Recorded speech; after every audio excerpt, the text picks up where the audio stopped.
Imagine this. You're standing right at the edge of the world. Thousands of feet up, wind just howling around you. The ground, it looks like a painting way down below. Then you take a breath, lean out, and just step off into nothing. You're falling super fast, but then somehow you're gliding like a bird before landing safe and sound. That was the world of Valery Rozov, a guy who didn't just dream about flying. He actually did it. Welcome to The Deep Dive. This is where we dig into these incredible stories, these challenging ideas that sort of stretch how we think about human potential. Today, we're jumping into the life of Valery Rozov. Thrilling, definitely awe-inspiring, and in the end, quite poignant. A real pioneer in extreme sports.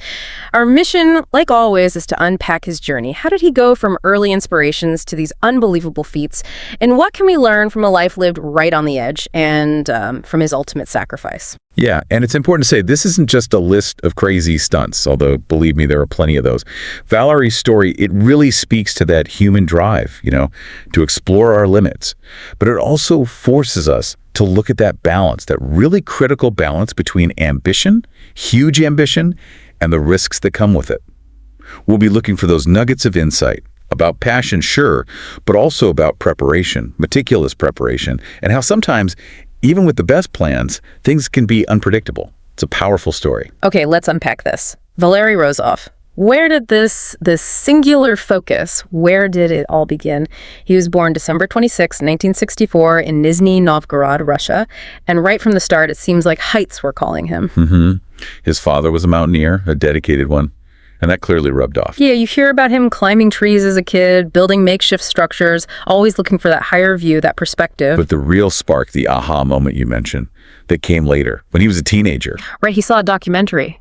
Exactly. Yeah. Featured a French parachute jumper, leaping off an Alps wall, climbing gear and all. And Valery himself said, I was blown away, captivated by the sight of people diving off cliffs and flying through the sky. That was it. He found his thing. Wow, just like that. One image. It's fascinating, isn't it? How those early influences, maybe something you see just once, can just ignite this lifelong obsession, turn a kid's curiosity into, a life's purpose. Yeah. And he didn't just stop there, obviously. He moved from climbing into skydiving first. Spent time really honing those skills, learning the air. But it was base jumping that really got him right. Buildings, antennas, spans, earth jumping off fixed objects. That was it. Around 1998, it really captured his heart. And that sport, it demands so much, not just physical strength, but incredible mental toughness, too. And he wasn't just doing it, he was mastering it. Really digging into the physics of flight, understanding how parachutes worked inside and out, and crucially, embracing the risks, but with a very calculated mindset. That's interesting. You mentioned calculated. Because there's this little irony, isn't there? He lived this incredibly high-risk life himself. But apparently, he was quite cautious about his own kids getting into similar activities. He knew the dangers firsthand. Absolutely. And that speaks volumes. I think it shows his deep respect to the danger involved. He wasn't reckless. He was precise. He knew that margin for error was razor thin. He accepted the risks for himself, but understood that choosing that path was a deeply personal thing. Yeah. It wasn't just about the adrenaline buzz for him. Right. It was about pushing his own limits, but within this framework of intense preparation. Exactly. Highly calculated. Okay. So this is where the story gets, truly mind-blowing. His career just became this relentless push against boundaries, showing what's possible when you combine human will with, the latest tech. Remember that volcano jump in 2009 into Russia's Mutnovsky volcano? Oh, yeah. That was incredible. 44 years old then. And the logistics. A team of 8 cameramen, guides, photographers, support staff. Just getting him to the jump spot was a mission. 8 days they waited for the weather. Just to scout a safe landing zone. Then the helicopter drops him 500 meters above the crater. He does a backflip out. 40 seconds in the wingsuit. And lands safely on the snow inside the volcano. Just unbelievable. And that was just the start, almost. 2010, he's in Antarctica, jumping off Vatnajökull Peak, minus 30 degrees Celsius. Bone chilling. He said it felt like being an astronaut in space. That feeling of remoteness, the extreme environment. Then the Himalayas called, repeatedly. First shiveling in 2012, jumping from over 2,000 feet off this massive peak. Battling thin air, freezing temperatures, the technical difficulty. And then 2013, the big one, Mount Everest, the world record for the highest base jump ever at that time. 48 years old. From the North Face, 23,687 feet above sea level. May 5th, 2.3 in the afternoon, minus 18 degrees, strong winds. The thin air was a huge challenge, right, for the wingsuit transition? Yeah, definitely. then hitting speeds of over 200 kilometers per hour during that 1-minute descent. Landing on the Rongbuk Glacier, still incredibly high up, over 19,500 feet. Just staggering.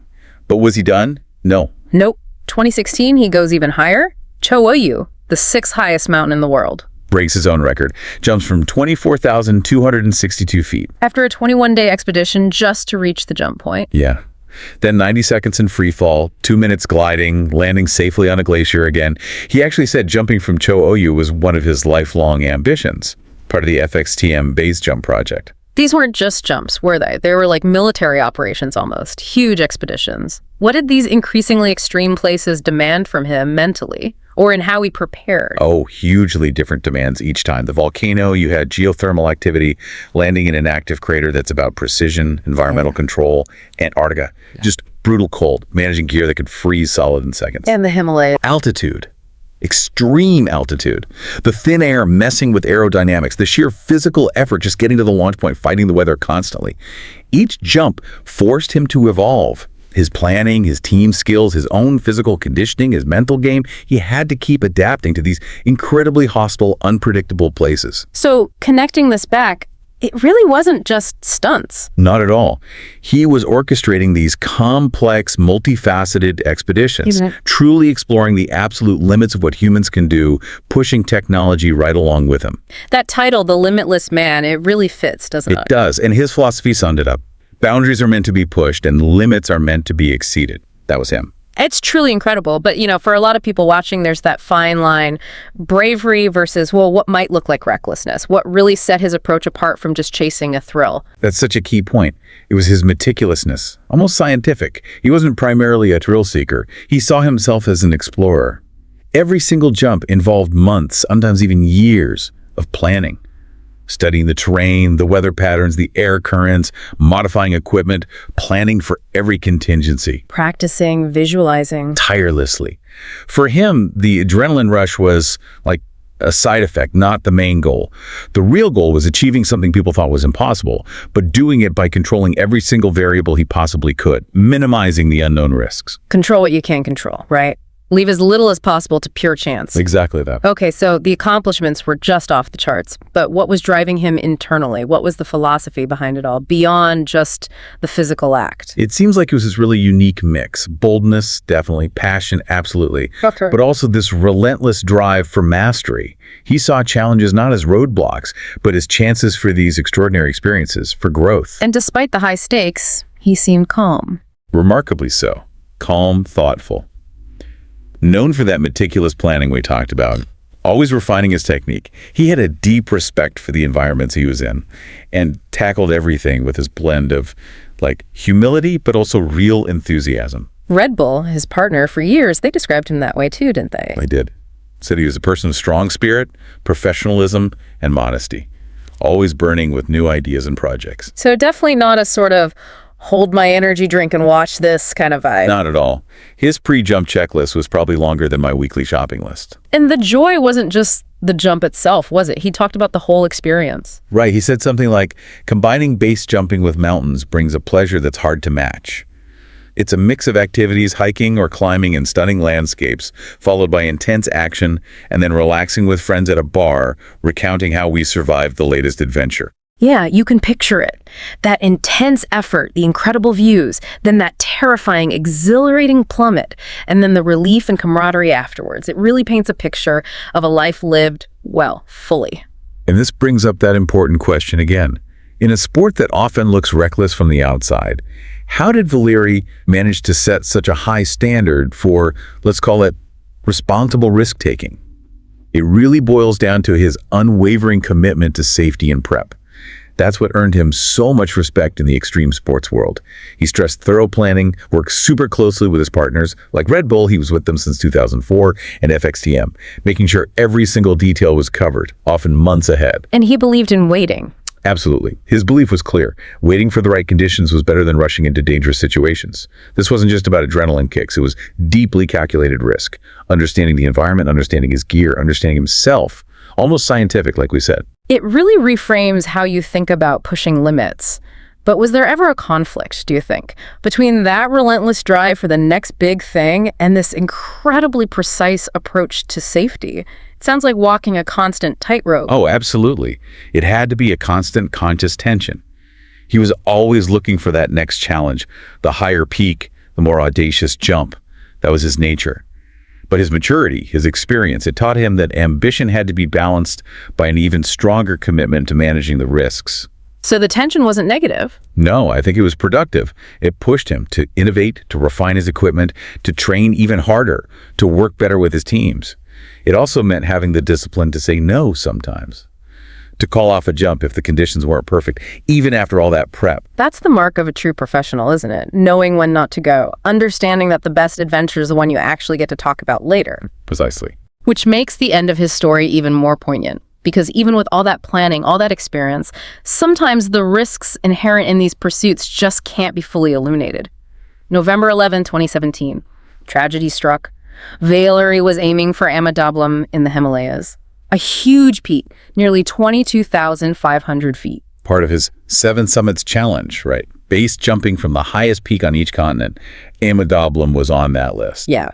And, like always, the jump was planned down to the last detail. Skilled team, weather checks, trajectory mapping, equipment checks, everything thorough. Meticulously planned. But then, as he was getting ready for the jump, something went wrong. An unforeseen problem. The sources are a bit vague, aren't they? A critical issue with his equipment or a malfunction or an unexpected turn of events. We don't know the exact cause. No, and that uncertainty just makes it more haunting. This was supposed to be another triumph. Instead, people watched as he struggled. He couldn't control his descent. His movements became erratic. He was falling way too fast. And the Himalayas, the backdrop to so many of his successes. They witnessed this final heartbreaking crash. Mingmajela Sherpa from the Seven Summits Club just said it plainly. He jumped but crashed into the mountainside and did not survive. Yeah. His death just sent shockwaves everywhere. A really stark reminder, wasn't it?